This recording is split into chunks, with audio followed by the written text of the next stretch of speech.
So a few weeks back, I bought the Rode SmartLav, and like many other people, I found out that whilst using it, you do get quite a bit of hiss in the background. So what I'm going to show you is my settings for you to be able to get what I think is the best quality audio. Tip for the start is that you place the microphone as close to the source as you possibly can. A great start is keeping the mic gain as low as possible. That will obviously reduce hiss. I don't use iOS processing or high pass filter, and I don't use any other processing settings. If I do, it is the rumble reducer, not the hiss reducer.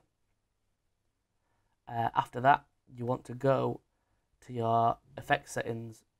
Remove DC enabled, dynamics enabled, compression threshold at -9 decibels, compression headroom at 15.5 decibels.